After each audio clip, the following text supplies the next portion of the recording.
And once again, our phone lines are open. Would love to hear your views. Our phone number is 011-542-1222. Go ahead and give us a call. Tell us what your thoughts are on what could possibly be the biggest sexual assault, allegedly, in our country of young girls in schools. Joining me in studio to discuss this further is Siyabulela Gentle from the hashtag #NotInMyNameSA.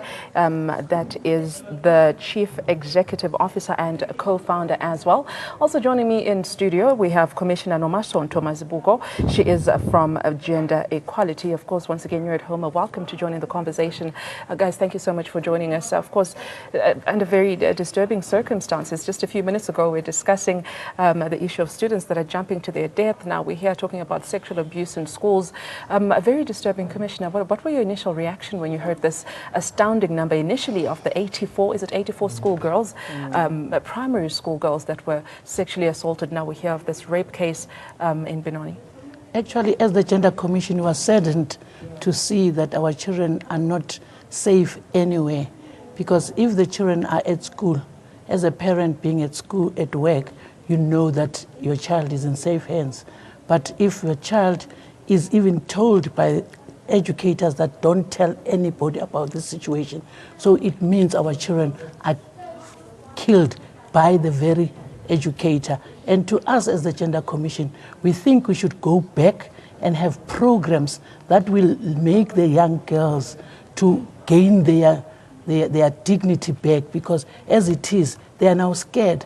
And we feel that we should have programs because these children don't have a sense of belonging.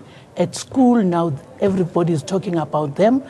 In the streets, you have heard even people in the streets of Orlando are pointing fingers and asking the children actually what happened. So we need to cap that situation quickly and put programs in place so that these children can feel safe. And it says to us as the Gender Commission, it means there's no trust. These children don't trust their own parents, because first thing, anything happening to you during the day, when your mother or your aunt or your uncle comes home, you tell the story. So it means another situation that we think as the Gender Commission, we should learn to tell the children their body parts and be not ashamed to say which part is very vital, what happens to your part. Yeah. But, and you know, there's always the discussion about what puberty talk is age appropriate. I mean, at what point do you start talking to your child, you know, about sexuality, about their bodies? Because just taking a look at some of the students that were sexually assaulted, I think as young as perhaps 6 years old.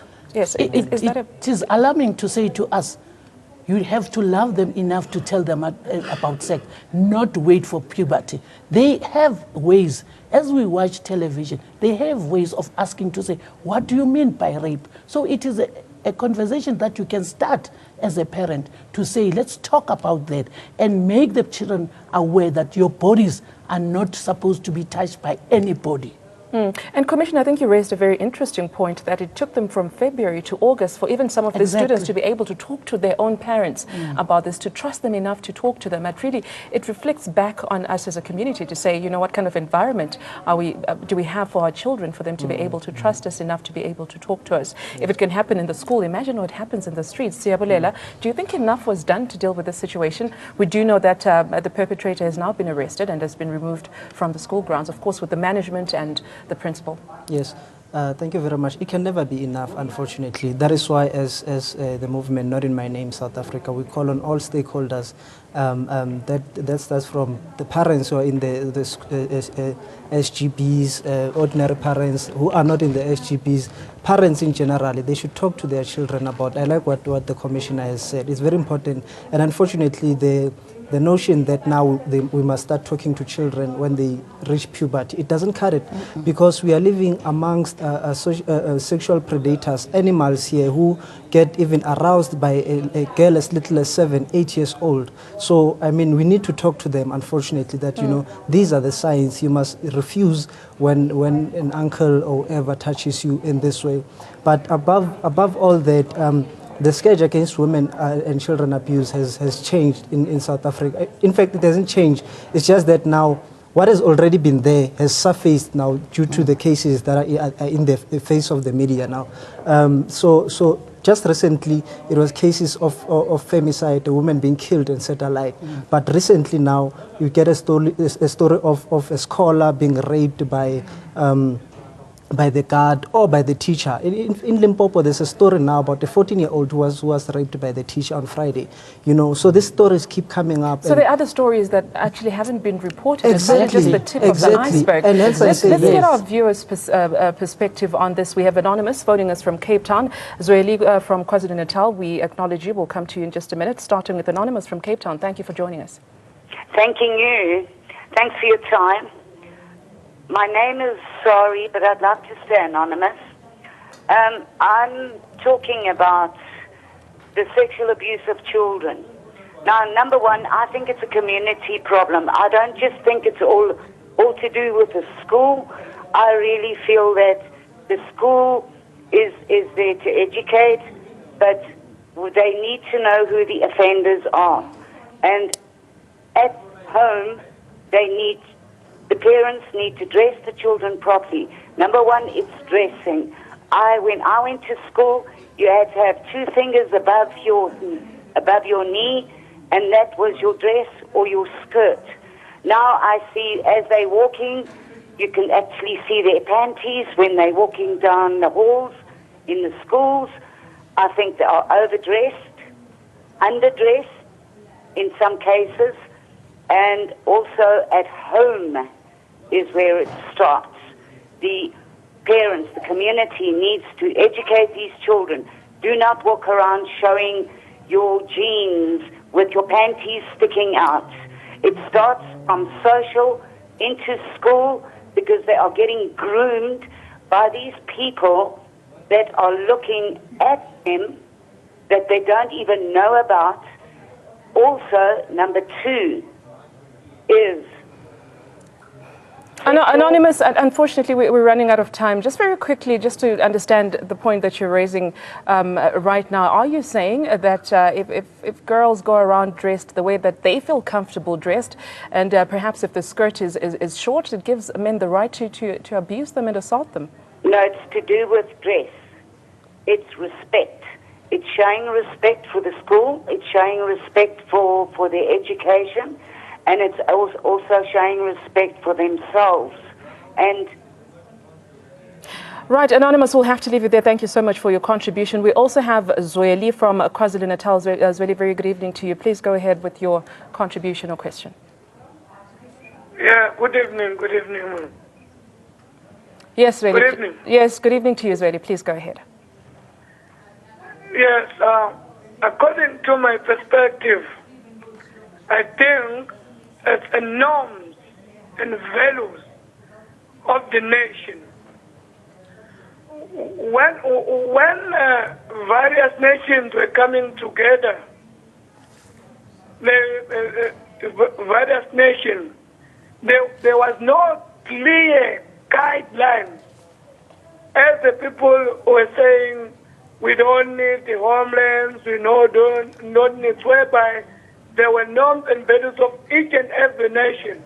When people were taking the new format of life, whereby they were called South Africans, if I can ask you, what is the culture of a South African? If in your ID you are a South African, what is the culture? So there are no norms and values. It starts from the community. It starts from the family. It's not about the teacher. It's not about wearing what you're wearing.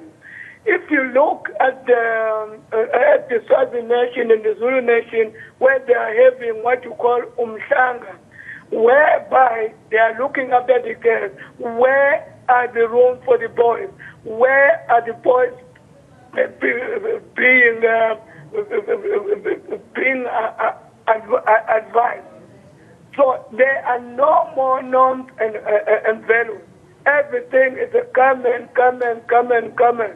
This it's not working, it's not going to work. All right, Sweli, thank you for your contribution. We'll have to leave it there, Sweli, from KwaZulu-Natal. Of course, I think if both our callers agree on the fact that it has to come from home, you know, the values and the norms that we're taught, whether you're a boy or a girl, and how to behave in society. I'm not too sure about the dressing part. Perhaps, Commissioner Nomasonto, you could help us with that. No, even let's start with the values. You come with values. You are a 6-year-old. You come to an institution of learning and you are molested by a person you trust. And if you read about this man, he is a loving person. He was yelling the children to come to him. So I don't understand when we say it's values. The children are coming to school with values and they are coming to a safe place. All we're trying to say here, it is not A.B. Kuma only. Our children are molested in the different schools. It is good that this child has just ring the bell to us to say this is what is happening in the schools. So we need to go out as parents. We are saying in Department of Labor, if you come home as a parent, whether it is a shower or a bath, because there are signs. And then we're saying to parents, all of us have to nurture the children. Sunday school is there. The children should find somebody that they trust to talk to, say, I've got a stomach ache. When you say, what happens to your stomach? Then the child will start talking to say, this is what happened to me. So we're saying, let there be safe adults for our children. And our children don't need to dress the way people describe them. They are children, for crying out loud. So they have the freedom of enjoying their childhood, but they need us to protect them, and they need us to have a shoulder to cry on. So I'm saying, let's open up to our children. Yeah. Be a neighbor, but especially you as an educator. The onus is on you. So to make sure the children trust you. I'll come to you in just a second. Yes, Commissioner, we have to take a caller. I'll come back to you. We have to take a caller from Rustenburg. Joseph, good evening to you. Please go ahead. Yes, good evening, madam. How are you? Very well, thank you. Can I talk? Yes, please go ahead. Yeah, you see, it seems we government, we have got a problem now. Because why? If you look at the nowadays schools, teachers do not have a say to the children, and then the parents also do not have a say to the children. The children are just doing whatever. An SGB in a certain school here, where now we find every time children carrying dangerous weapons to schools, children having some drugs at school, and when we talk to them, they just, we have got an incident about 3 or 4, where now the scholar, the people are fighting teachers, and the teachers cannot hit them back, cannot hit that child back, because what? The police will involve, and then the department will involve, and everybody involved. So the question is, how should the teachers deal with such because our children today, we know we have got the children in schools, but the way you can see how the children behave in the schoolyard, really, you will feel that the school should be all over. You see, madam. But Joseph, are we perhaps leaving it to teachers to parent our children? These values and this behavioral problems or patterns should be dealt with at home to start with before they go to school, don't you think? Ale? Well, sorry, Joseph, we'll have to leave it there. Perhaps, Siyabulela, you could respond to this. Are we leaving, it to teachers to parent our kids for us? Because how do you discipline them? This is what the parents are saying, that they do what they want, they talk to us anyhow, but whose responsibility is it really? It's everybody's responsibility. I liked what the MEC for Education said in Soweto Sunday morning. We're there at AB Kuma with him. He said he feels that as a department, they also should take responsibility of what has happened. So the issue of discipline, it's everyone's job. That includes the parents, the teachers, because once the child leaves home and goes into the school, now they are under the different care of a different parent. But I think we digress, because really the issue we're talking about is children being assaulted in schools. I don't know what that has to do with I think their we are missing the mark. Can I say something quickly? All that the last caller has said, honestly, in all honesty, it does not warrant rape or sexual assault of children at the end of the day. It doesn't matter how much we justify this thing. All the reasoning cannot change the facts that rape is wrong. And we cannot, even the first caller, Anonymous from Cape Town, she was wrong to talk about the dress code, because we need to leave this notion of always victim blaming these young children and telling them, you shouldn't have worn this, you shouldn't. When are we going to take responsibility as men and say, this is wrong, stop doing this, regardless of what the lady was wearing? It is wrong and we must condemn it. And just to add on that, I want to say that the issue of discipline, all stakeholders must come and be involved. We have made our services available to the MEC and the Education Department. That's not in my name, SA. We're with them on Sunday. We're with them even today in Mamelodi. And we are also in touch with the people in Limpopo of the 14-year-old girl, because we've got a branch that side. So what we are saying is that everyone should come together and try to find a common ground, a common solution, so that we can curb the scourge of violence against, of sexual violence against our children. Our phones are ringing off the hook. We have more viewers on the phone line. Given from Mamelodi, will come to you in just a second. So, first, we'll start with the Ramokgetsui from Mafokeng. Very good evening to you. Ramokgetsui, are you with us? Yes, ma'am. Yes, please go ahead. Thank you. Yeah, now I believe but since we boil back to the rights, the rights about the whole country, because no, I think this thing it because sebella gore no but no ba tronkong, and then morago batho ba release wena gore, but they have to wait for the judge to make a judgment.